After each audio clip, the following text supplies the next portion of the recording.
శ్రీధర్ బాబు చేసినటువంటి వ్యాఖ్యలను ఖండిస్తూ నిరుద్యోగులందరూ మళ్ళొకసారి రోడ్డెక్కినట్టుగా కనిపిస్తూ ఉన్నది. మెరుపు ధర్నాల పేరిట ఎవరికీ చెప్పకుండా ఎక్కడికక్కడ అటు దిల్సుఖ్ నగర్లో కావచ్చు, ఇటు అశోక్ నగర్ చౌరస్తాలో కావచ్చు బీభత్సమైన మెరుపు ధర్నాలకు పాల్పడినట్టుగా కనిపించింది. అదే ధర్నాలో కొంతమంది పోలీసులు వాళ్ళ మీద లకారంతో బూతులు మాట్లాడి వాళ్ళని ఇష్టానుసారంగా గుంజుకెళ్ళినటువంటి పరిస్థితి.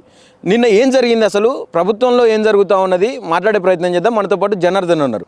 బ్రదర్ చెప్పండి, అసలు అందరికీ కొలువులు రావడం, సర్కారు కొలువులు రావడం సాధ్యం కాదు అని చెప్పి శ్రీధర్ బాబు మాట్లాడుతూ ఉన్నారు. నిన్న మీరు చేసినటువంటి ధర్నాలో కూడా కొంతమంది పోలీసులు మీ మీద లకారంతో బూతులు తిట్టినటువంటి పరిస్థితి. ఏం చెప్పాలనుకుంటున్నారు ప్రభుత్వానికి? పోలీసులను వీళ్ళు ఒక ఆయుధంగా వాడుకుంటారు రెచ్చగొడుతందుకు. వాస్తవానికి నిజంగా పోలీసులు అశోక్ నగర్లో ఉండేటటువంటి పోలీసులు, ముషీరాబాద్ పోలీసులు అయితేంది, మన చిక్కడపల్లి పోలీసులు అయితేంది, ఇంకొక వీళ్ళందరూ కూడా మాకు గాంధీనగర్ పోలీస్ స్టేషన్ వీళ్ళందరూ కూడా చాలా మాకు సానుకూలంగా వ్యవహరిస్తారు. ఎప్పుడు తిట్టరు, చూస్తారు, చాలా ఓపిక పడతారు.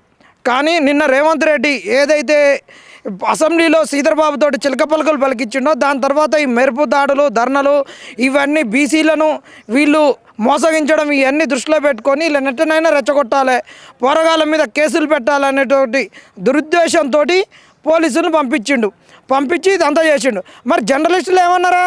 జర్నలిస్టుల మీద ఎందుకు నువ్వు గొంతులు పెట్టేది, పిసికేది? నీది మాది పంచాయతీ, ప్రభుత్వాన్ని నిరుద్యోగం మొగడు పెన్నాల పంచాయతీ లెక్కనే ఉంది. మొగడు పెన్నాలు కొట్టుకుంటే పక్కింటోడు వచ్చి పంచాయతీ చెప్తే వాని మీద ఇద్దరు ఇరగబడ్డట్టు నువ్వెందుకు వాళ్ళ మీద జర్నలిస్టుల పైన గొంతులు పట్టి పిసికిస్తున్నావు? ఆ సన్నీ అన్నను గొంతు పట్టి పిసికినటువంటి తీరు అయితే అసలు పానం వద్దన్నట్టున్నాడు. నిరుద్యోగులను అట్టనే వీళ్ళనట్టనే. రేవంత్ రెడ్డి చెప్తున్నాం, నువ్వు కనుక ఇదే మాటలు మాట్లాడిస్తే నీకుండదు, నీకు అసలు ఏది ఉండదు. నువ్వు అసెంబ్లీలో మాట్లాడిచ్చినావు కదా, అది కాదు. మరి దమ్ముంటే అశోక్ నగర్కి రావాలి. అశోక్ నగర్కి ఎందుకు రావట్లేదు? అశోక్ నగర్కి వచ్చి ఎక్కడనైతే రాహుల్ గాంధీ మాట్లాడిండో అక్కడ మాట్లాడకుండా ఈరోజు ఓడియన్ థియేటర్ని ఎందుకు ఓపెన్ చేసిండు?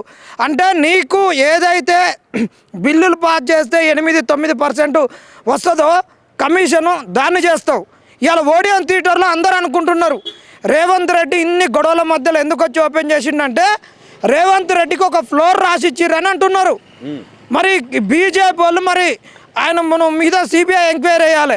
ఓపెనింగ్ల కాడ డబ్బులు తప్పుతారు, మరి ఇక్కడ డబ్బులు తప్పుతారు. మేము కూడా అదే నమ్ముతున్నాం. ఎందుకంటే మా ఉద్యోగాల దగ్గర నీకు ఏమీ రాదు కాబట్టి ఉద్యోగాలు ఇవ్వట్లే. బిల్లుల పాస్ కాడ కమిషన్ వస్తుంది, ఓపెనింగ్ల కాడ ఫ్లోర్లు వస్తున్నాయి, అన్నీ వస్తున్నాయి. బంగారం షాప్ కాడికి పోతే కిలో బంగారం వస్తుంది. ఓపెనింగ్లో ఈ షాపింగ్ మాల్లో ఓపెన్ చేస్తున్న ఒక ఫ్లోర్ వస్తుంది. ఇదే కదా మీ తంతు మొత్తం. మీరు చిక్కడపల్లికి మీరు అనేక సార్లు ప్రభుత్వం ఏర్పడిన దగ్గర నుంచి కొంతకాలం వాళ్ళకు టైం ఇచ్చిన తర్వాత మీరు ఏదైతే మీకు ఇస్తాన్న హామీ గురించి మీరు అడగడం కావచ్చు, ప్రభుత్వం నుంచి ఎవరినైనా పంపించండి, కనీసం మా బాధలు వినండి, మా గాథలు వినండి అని చెప్పి అనేక సార్లు వాళ్ళని పిలిచినటువంటి పరిస్థితి. ఇప్పటి వరకు 2 సంవత్సరాలు అవుతుంది, కనీసం ఒక ఇద్దరితోటి 2 సార్లు కూడా మీ దగ్గరికి రాలేదు. ఈరోజు అదే చిక్కడపల్లిలో ఓడియన్ థియేటర్ కావచ్చు, ఆ షాపింగ్ మాల్ కావచ్చు, ఇదంతా ఓపెన్ చేసే కార్యక్రమానికి బాజాప్తా ముఖ్యమంత్రి గారే వచ్చి ఓపెన్ చేసిపోయినటువంటి పరిస్థితి.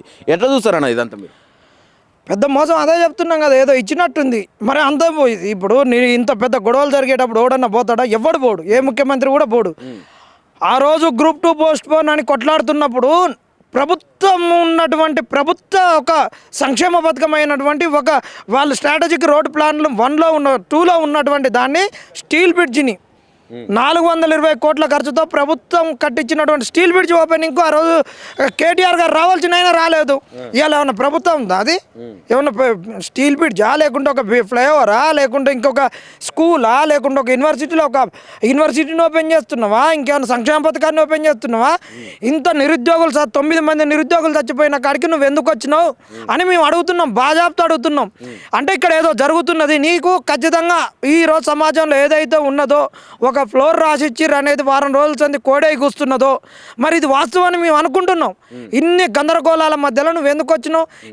ఏ ముఖ్యమంత్రి కాదు, ఎవడు కూడా రాడు. ఇన్ని గొడవలు జరుగుతుంటే 9 మంది చనిపోయినటువంటి కాడికి అశోక్ నగర్లో మీకు పిండ ప్రదానం పెట్టేటటువంటి కార్యక్రమం జరిగే కాడికి నువ్వు మందిని, పోలీసుల్ని, అందరినీ, సెక్యూరిటీ ఫోర్సులను అందరిని వేసుకొని ఒక 3000 మంది పోలీసు బలగాలతో వచ్చినావు అంటే ఎవరి కొరకు వచ్చినావు?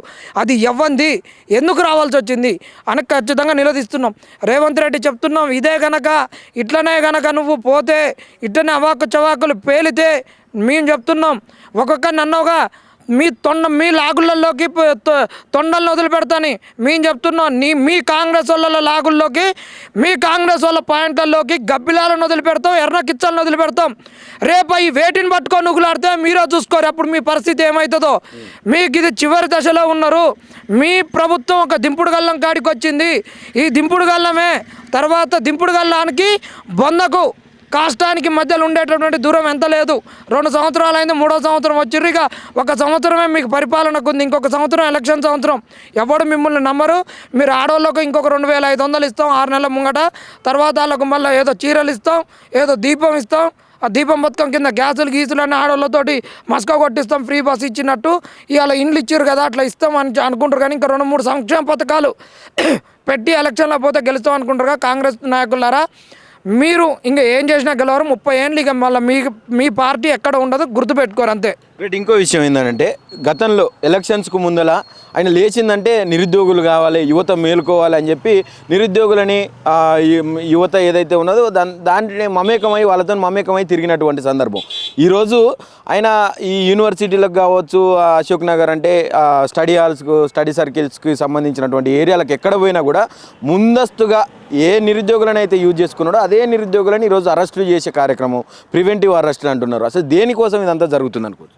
మీరు అన్నారు కదా రేవంత్ రెడ్డి నిరుద్యోగులతో మమేకమైందని. రేవంత్ రెడ్డికి డబ్బులు రావడానికి ఫస్ట్ రియల్ ఎస్టేట్ వాళ్ళతోటి ములాఖాత్ అయ్యింది, వాళ్ళతోటి మంచిగా అయ్యి డబ్బు సంపాదించండు. దాని తర్వాత ఆర్టీఐ తోటి మమేకమై డబ్బు సంపాదించండు. ఈ రెండింటిని సంపాదించినాక అధికారం రావడం కొరకు ఎవరు బలమైన శక్తి, మా వాళ్ళు అందరు శాతగానోళ్ళు దద్దమ్మలు. మా వాళ్ళు 2 సార్లు మంత్రి పదవులు చేసినా ఏం చేసినా మా వాళ్ళు ఇప్పుడు వార్డు మెంబర్కి పోటీ చేసిన గెలవరు మా కాంగ్రెస్ నాయకులు. వీళ్ళతోటి కాదని చెప్పేసి నిరుద్యోగుల్ని, ఉద్యోగుల్ని వీళ్ళనందరినీ కలుపుకున్నారు, రైతుల్ని కలుపుకొని ఆ రోజు అధికారంలోకి రావడానికి వచ్చిండు. రేవంత్ రెడ్డికి పని అయ్యేందుకు ఎవ్వని కాడ ఏది ఉంటుందో ఆడికి పోతాడు అంతే. అట్లనే నిరుద్యోగుల కాడికి వచ్చిండు, ఇలా అధికారంలోకి వచ్చిండు, డబ్బులు సంపాదించుకుంటుండు.